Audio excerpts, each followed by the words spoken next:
GKS educational spiritual videos నుంచి వస్తున్నటువంటి అద్భుతమైనటువంటి విషయము, దక్షిణాయనంలో అద్భుతమైనటువంటి శ్రీ వరమహాలక్ష్మి వ్రతాన్ని ఈరోజు అందరూ కూడా అత్యంత భక్తి శ్రద్ధలతో జరుపుకోవడం అనేటువంటిది జరుగుతున్నది.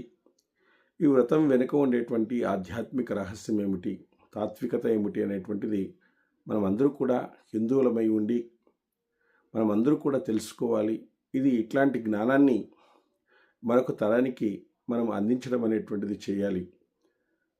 ఆ వ్రతం యొక్క వెనుక ఉండేటువంటి తత్వాన్ని మనం గ్రహించుకోవాలి. శ్రీ మహాలక్ష్మీ నమః, శ్రీమతే నారాయణాయ నమః, శ్రీ మహాలక్ష్మీ నమః అని అంటారు. ఆ విధంగా మహాలక్ష్మి యొక్క పుట్టుక ఎక్కడ ఉద్భవించింది, ఏమిటి మహాలక్ష్మి యొక్క తత్వము అనేటువంటిది మనం తెలుసుకోవాలి.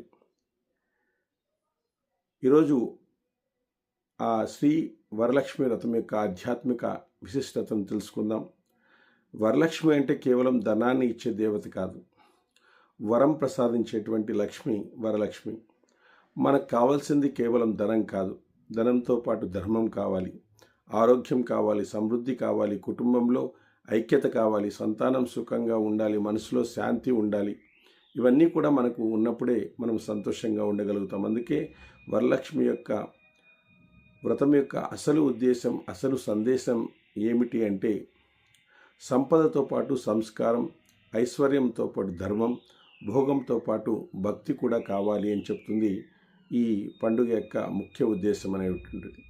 లక్ష్మి అనే పదానికి అర్థం ఏమిటి అనేటువంటిది మనం తెలుసుకుంటే, లక్ష్మి అనే పదంలో లక్షణం, లక్ష్యం అనేటువంటి భావాలతో అది అనుసంధానించబడింది. లక్ష్యము, లక్షణం. సో మన జీవితానికి శుభాన్ని, మంగళాన్ని, సౌభాగ్యాన్ని, అభివృద్ధిని ప్రసాదించేది లక్ష్మీతత్వం. అంటే ఒక లక్ష్యం అనేటువంటిది ఉండాలి ప్రతి జీవితంలో కూడా. లక్ష్మి అంటే కేవలం నోట్ల కట్టలు కాదు, విద్య కూడా లక్ష్మినే, ఆరోగ్యం కూడా లక్ష్మినే, ధైర్యం కూడా లక్ష్మినే, తర్వాత కీర్తి కూడా లక్ష్మినే, ధాన్యం కూడా లక్ష్మినే, సంతానం కూడా లక్ష్మినే, ఇట్లా సద్గుణాలు కూడా లక్ష్మినే. ఇట్లా 8 మంది లక్ష్మీలు మనకు కనబడతారు. సంతోషకరమైన కుటుంబ జీవితం కూడా లక్ష్మిని అని చెప్తారు. అందుకే మన సాంప్రదాయంలో అష్టలక్ష్ములు అని చెప్తారు. అష్టలక్ష్ముల యొక్క భాగ్యము ఎందుకు లభిస్తుంది, వారు ఎవరెవరు అంటే ఆదిలక్ష్మి, ధాన్యలక్ష్మి, ధైర్యలక్ష్మి, గజలక్ష్మి, తర్వాత సంతానలక్ష్మి, విజయలక్ష్మి, తర్వాత విద్యాలక్ష్మి, తర్వాత ధనలక్ష్మి అని చెప్పేసి మనకు ఈ సౌభాగ్యాలన్నీ కూడా కలుగుతాయి ఈ వ్రతాన్ని చేయడం వల్ల. అంటే మనిషికి కావలసిన సంపదలు అనేక రూపంలో ఉంటుంది, ఒక డబ్బు రూపంలోనే కాదు, అనేక సంపదలు మనకు కలగాలి అని చెప్పేసి మనకు ఈ లక్ష్మీ వ్రతం తెలియజేస్తుంది. మరి లక్ష్మీదేవి పుట్టుక పురాణాల్లో ప్రసిద్ధమైన కథ ప్రకారము దేవతలు అసురులు అమృతం కోసము క్షీరసాగర మథనం చేసినప్పుడు అందులో నుంచి మనకు మందర పర్వతాన్ని కవ్వంగా, వాసుకిని తాడుగా వేసుకొని సముద్రాన్ని మదించడం అనేటువంటి జరిగింది అమృతం కోసం. ఆ మథనంలో అనేకమైనటువంటి అద్భుతమైనటువంటి శక్తులు, వస్తువులు వెలువడినాయి. అందులో నుంచి ఒక దివ్య రూపంగా శ్రీ మహాలక్ష్మి అవతారం అనేటువంటిది చేసింది. మరి ఆమె చేతిలో పద్మము, ముఖంలో ప్రశాంతత, దివ్యమైనటువంటి కాంతితో దర్శనం అనేటువంటిది ఇచ్చింది. దేవతలు, ఋషువులు ఆమెను స్తుతించినారు. అదేవిధంగా చివరకు లక్ష్మీదేవి మహావిష్ణువును తన భర్తగా వరించింది అని చెప్పేసి మనం పురాణ గాథల్లో మనం తెలుసుకోవచ్చు. ఇక్కడ ఒక గొప్ప ఆధ్యాత్మిక సందేశం కూడా మనకు ఉంది ఈ వరమహాలక్ష్మి వ్రతంలో. లక్ష్మి ఉన్న చోట నారాయణ తత్వం అనేటువంటిది ఉంటుంది, ఉండాలి కూడా. సంపదకు ధర్మము తోడుగా ఉండాలి, ధర్మము తోడుగా ఉండాలి. ధర్మం లేని సంపద మనిషిని పైకి తీసుకెళ్లదు. ధర్మంతో కూడినటువంటి సంపదనే ఉండాలి అని చెప్పేసి ధర్మ, అర్థ, కామ, మోక్షాలు అది ఆ అర్థం అనేటువంటి ధర్మముతో, కామం అనేటువంటి మోక్షంతో కలిసి ఉండాలి అనేటువంటి గొప్ప ఆధ్యాత్మిక తత్వాన్ని మనకు తెలియజేస్తుంది. మన పురాణాల్లో లక్ష్మీదేవి నివాసాన్ని ఒక దేవాలయంలో మాత్రమే చూపించడం అనేటువంటిది లేదు. తర్వాత ఎక్కడ శుభం ఉంటుందో, ఎక్కడ ధర్మం ఉంటుందో, ఎక్కడ శుచిత్వం ఉంటుందో అక్కడ లక్ష్మి నివసిస్తుంది. అతిథి అభ్యాగతులకు ఎక్కడైతే సేవ జరుగుతుందో అక్కడ లక్ష్మి ఉంటుంది అని చెప్తారు. లక్ష్మీ నివాస స్థానాల గురించి వివిధ పురాణ స్మృతి సాంప్రదాయాల్లో భిన్నమైనటువంటి వర్ణనలు కనిపించినప్పటికీ కూడా మన ఆచార దృష్టిలో ముఖ్యంగా మనం తీసుకుంటే శుభ్రమైనటువంటి ఇల్లు, ఇంటిలో లక్ష్మి అనేటువంటిది ఉంటుంది. ఇల్లు శుభ్రంగా, ప్రశాంతంగా, పవిత్రంగా ఉండాలి. అక్కడ లక్ష్మీ నివాసం అనేటువంటిది ఉంటుంది. ఆ తర్వాత సత్యం ఉన్న చోట, ఎక్కడైతే సత్యము ఉన్న చోట, అబద్ధము, మోసము, అన్యాయం ఉన్న చోట లక్ష్మి స్థిరంగా ఉండదని పెద్దలు బోధించినారు. సత్యం ఉండే చోట మాత్రమే ఉంటుంది. దానం ఉన్న చోట, అంటే ఎక్కడైతే తనకు ఉన్న దానిలో కొంత ఇతరులకు పంచేటువంటి హృదయం ఉన్న చోట లక్ష్మీ కటాక్షం అనేటువంటిది మనకు ఉంటుంది అని చెప్పేసి చెప్తారు. స్త్రీలను గౌరవించే చోట, మనం ఎక్కడైతే స్త్రీలను గౌరవిస్తున్నామో, ఇంటిలోని స్త్రీలను గౌరవించడం భారతీయ సంస్కృతిలో లక్ష్మీ ఆరాధనలో ఒక భాగంగా మనకు భావించబడుతుంది. అదేవిధంగా అన్నాన్ని గౌరవించేటువంటి చోట మనము అన్నాన్ని వృధా చేయకుండా అన్నదానం చేసేటువంటి ఇంటిని లక్ష్మీ నిలయం అని కూడా మనకు భావిస్తారు. కాబట్టి అన్నదానం జరిగేటువంటి చోట ఉంటుంది. మరి భక్తి ఉన్న చోట కూడా లక్ష్మీ నివాసమే ఉంటుంది. భగవంతుని స్మరణ, నామస్మరణ, పూజ, సత్సంగం ఉన్న చోట లక్ష్మీతత్వం అనేటువంటిది మనకు వికసిస్తుంది. అందుకే మనం లక్ష్మిని ఇంటికి ఆహ్వానించే ముందు మనల్ని మనము ఒకసారి ప్రశ్నించుకోవాలి. నా ఇంట్లో శుభ్రత ఉందా? నా మాటల్లో సత్యం ఉందా? నా చేతుల్లో దానం ఉందా? నా చేతల్లో దానం ఉందా? నా హృదయంలో దయ ఉందా? ఇవే నిజమైనటువంటి లక్ష్మీ నివాస స్థానాలు. అదేవిధంగా లక్ష్మీ నివాస స్థానము ఏనుగు కుంభస్థలంలో ఉంటుంది. ఆవు పృష్ఠభాగంలో ఉంటుంది. ఆవు పృష్ఠభాగంలో పాపిడి మధ్యలో, ఆడవారి పాపిడి మధ్యలో ఉంటుంది. పద్మంలో ఉంటుంది. అంటే సామాన్య శ్రమజీవనంలో ఉంటుంది. కాబట్టి పౌర్ణమికి వచ్చేటువంటి శుక్రవారానికి లక్ష్మీవ్రతం చేయడం అనేటువంటి ప్రసిద్ధమైనటువంటి ఆచారము. ముఖ్యంగా సుమంగళ స్త్రీలు కుటుంబం, సౌభాగ్యం, ఐశ్వర్యం, శాంతి కోసం ఈ వ్రతాన్ని భక్తి శ్రద్ధలతో ఆచరిస్తారు. అయితే అంతరార్థం కుటుంబంలోని అందరి శ్రేయస్సు మాత్రమే, నా కుటుంబం మాత్రమే కాదు, అందరూ కూడా సుఖంగా ఉండాలి అనేటువంటి విశాలమైనటువంటి భావన ఈ వ్రతంలో మనకు కనబడుతుంది. కాబట్టి ఇట్లాంటి వ్రతాన్ని ఇందుమతి చేయడం అనేటువంటి జరిగింది. ఆ ఇందుమతి తనకు వచ్చినటువంటి స్వప్నాన్ని అత్తమామలతో తెలియజేసి అదేవిధంగా అక్కడ ఆ ఊరిలో ఉండేటువంటి అందరినీ కూడా పిలిచి అక్కడ వ్రతాన్ని చేసి తనకు వచ్చినటువంటి స్వప్నాన్ని, తనకు వచ్చినటువంటి సంపదను అందరితో పంచుకోవడం అనేటువంటి జరిగింది. కాబట్టి ఇది విశాలమైనటువంటి భావన కలిగిస్తుంది. సర్వే జనా సుఖినో భవంతు, సర్వే సంతు నిరామయ, సర్వే భద్రాని పశ్యంతు, మా కశ్చిత్ దుఃఖబాహ్ భవేత్ అని చెప్పేసి అందరూ సుఖంగా ఉండాలి, అందరూ ఆరోగ్యంగా ఉండాలి, అందరూ మంగళాల్ని చూడాలి, ఎవరు దుఃఖాన్ని అనుభవించకూడదు అని చెప్పేసి మనకి ఈ వ్రతం చెబుతుంది. ఇదే భారతీయ ఆధ్యాత్మికత యొక్క విశాలమైనటువంటి దృష్టి అని చెప్పేసి మనం ఈ ఒక్క పండుగ ద్వారా అనేక విషయాలను ఈ విషయాలన్నింటినీ కూడా మనకు తెలుసుకోవచ్చు. అదేవిధంగా ఇక్కడ వరలక్ష్మి వ్రతానికి సంబంధించినటువంటి ప్రసిద్ధమైన కథ మనం చెప్పుకున్నాం. చారుమతి గురించి ఈ వ్రతం చెబుతుంది. మగధ దేశంలో కుండిని గ్రామంలో చారుమతి అనేటువంటి సద్గుణ సంపన్నురాలు ఉండేది.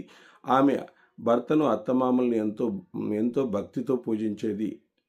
ఇది మనం తెలుసుకోవాలి. ప్రతి కోడలు కూడా అత్తమామలను భక్తితో పూజించాలి. ఆమె భక్తికి సంతోషించినటువంటి లక్ష్మి ఒకరోజు రాత్రి స్వప్నంలో ప్రత్యక్షమై ఆ శ్రావణ మాసంలో పౌర్ణమికి వచ్చే శుక్రవారం నన్ను వరలక్ష్మి రూపంలో పూజించు అనేటువంటి అనుగ్రహించింది.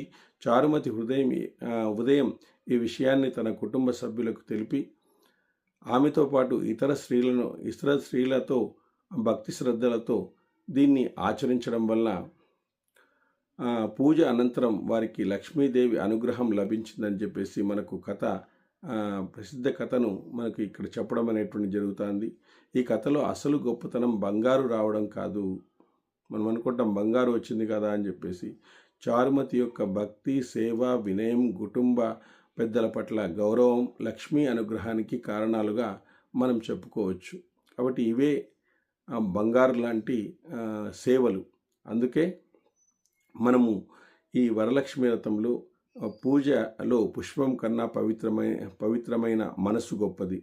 పుష్పం గొప్పది కాదు, మనసు అనేటువంటిది గొప్పది. ఆ మనసును భగవంతుని దగ్గర పెట్టామా లేదా అని చెప్పేసి అనుకోవాలి. వరలక్ష్మి వ్రతంలో కలశం యొక్క తత్వము, వ్రతంలో కలశాన్ని ఎంతో పవిత్రంగా మనం భావిస్తాం. అంటే కలశారాధన అనేటువంటిది చేయడం అనేటువంటి జరుగుతుంది. కలశం అంటే కేవలం ఒక పాత్ర కాదు, అదొక పాత్ర కాదు, అది సృష్టికి ప్రతీక, అది సృష్టికి సంబంధించినటువంటి ఒక సింబల్. ఈ కలశంలో నీటిని మనము నింపడం అనేటువంటి జరుగుతుంది. నీరు జీవానికి మూలం, నీరు జీవానికి మూలం. కలశంపై కొబ్బరికాయను ఉంచుతాం. కొబ్బరికాయను ఉంచినామంటే మామిడి ఆకులతో వాటిని అలంకరిస్తాం.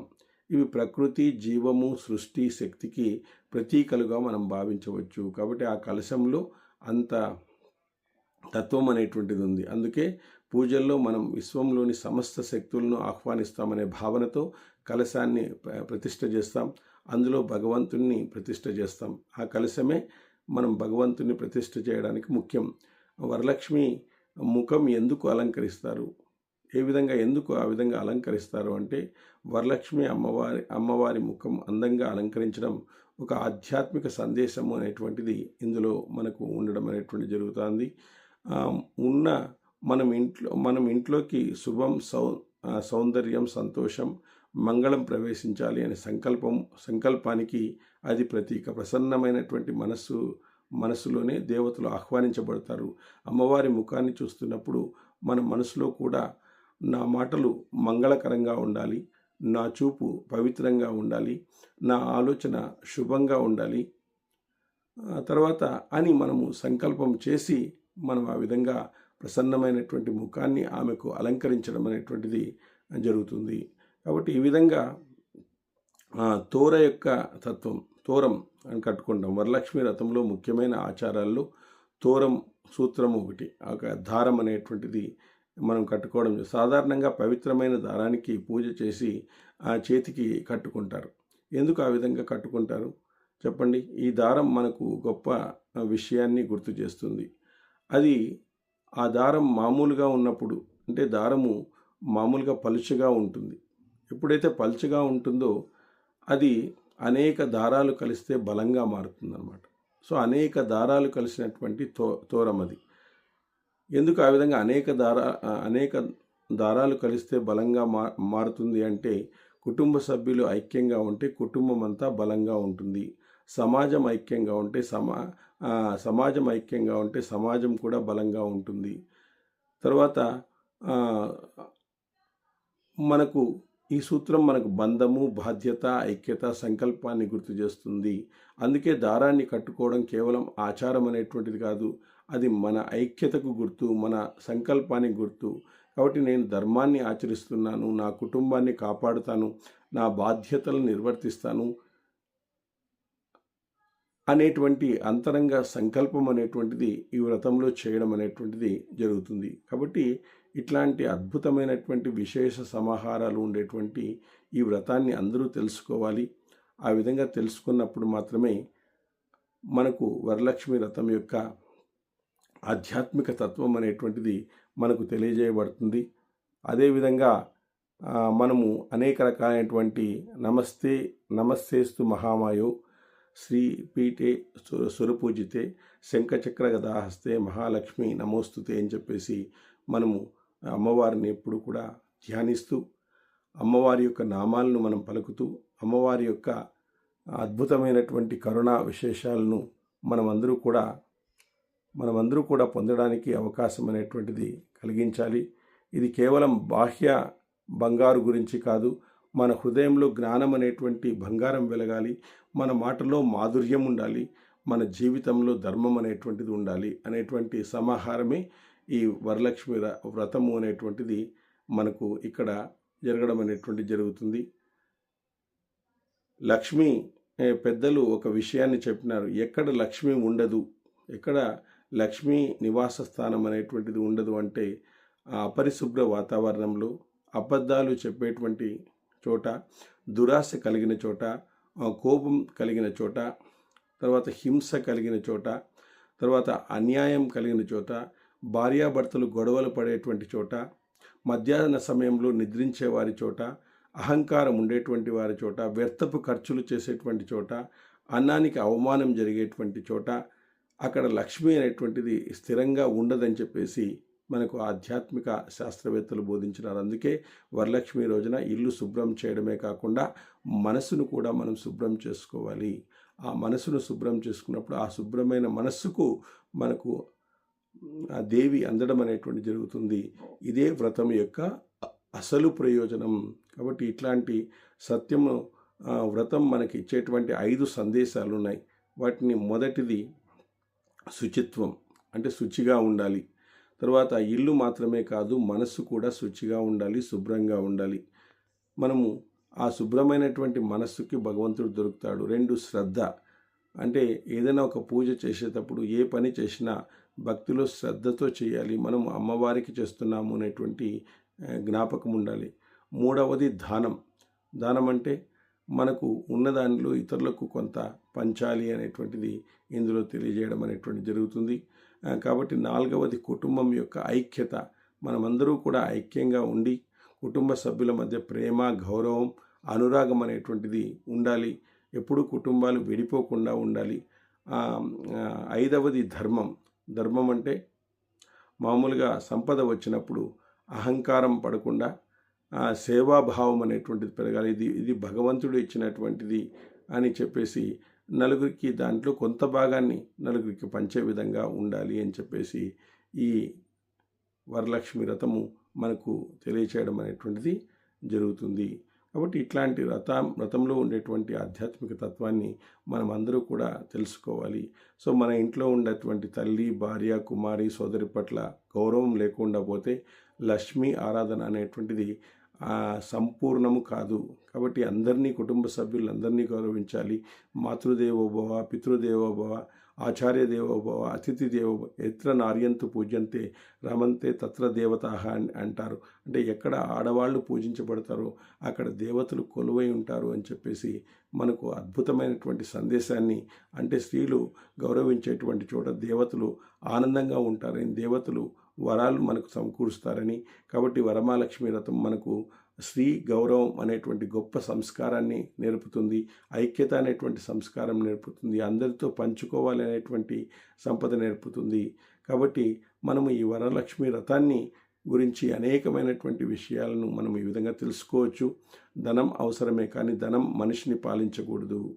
ధనం అనేటువంటిది మనిషిని పాలించకూడదు. ధనం మన చేతిలో ఉండాలి, మనం ధనానికి బానిసలు కాకూడదు అనేటువంటి అద్భుతమైనటువంటి తత్వాన్ని మనకు తెలియజేస్తుంది. ధనం వచ్చినప్పుడు మనము కళ్ళు నెత్తిమీదకి ఎక్కుతాయి. అందుకే గుడ్లగూబను ఆమె వాహనంగా చేసుకున్నారు. ధర్మానికి ఉపయోగపడాలి, విద్యకు ఉపయోగపడాలి, అవసరంలో ఉన్నవారికి ఉపయోగపడాలి, అన్నదానానికి ఉపయోగపడాలి, సమాజ శ్రేయస్సుకు ఉపయోగపడాలి, ధర్మస్థాపనకు ఉపయోగపడాలి. అప్పుడు ధనం లక్ష్మీ ప్రసాదం అనేటువంటిది అవుతుంది. కాబట్టి లేకపోతే అదే ధనం మనిషికి అహంకారానికి కారణమై అదే అహంకారం ద్వారా మనిషి నాశనానికి కూడా కారణమవుతుంది అని చెప్పేసి మనకు చెప్పడం అనేటువంటిది జరుగుతుంది. కాబట్టి ముగింపుగా మనము ఒక గొప్ప సందేశాన్ని మనము వరమహాలక్ష్మి నుంచి మనం తీసుకోవచ్చు. కాబట్టి ఈ వరమహాలక్ష్మి రోజున మనం కేవలం అమ్మ నాకు ధనం ఇవ్వు, అమ్మ నాకు ధనం ఇవ్వు అని మాత్రమే ప్రార్థించకుండా అమ్మవారిని మనం అమ్మ ధర్మబద్ధంగా సంపాదించే బుద్ధిని ఇవ్వు అని చెప్పేసి మనము అమ్మవారిని వేడుకోవాలి. సంపాదించిన దాన్ని సద్వినియోగం చేసే వివేకాన్ని ఇవ్వు అని చెప్పాలి. కుటుంబాన్ని ప్రేమించే హృదయాన్ని ఇవ్వు అని చెప్పాలి. అవసరంలో ఉన్న వారికి సహాయం చేసే దయనివ్వు అని చెప్పాలి. ఎంత సంపద వచ్చినా అహంకారం రాకుండా చూడు. నీ పాదాలపై భక్తి ఎప్పటికీ తగ్గకుండా నన్ను అనుగ్రహించు అని చెప్పేసి మనము లక్ష్మీదేవిని ప్రార్థించాలి. కాబట్టి ఆ విధంగా అనేకమైనటువంటి తత్వాలతో మనము ఈ మహాలక్ష్మిని మనము పూజించాలి అని చెప్పేసి ఇది మనకు చెప్పడం అనేటువంటి జరుగుతుంది.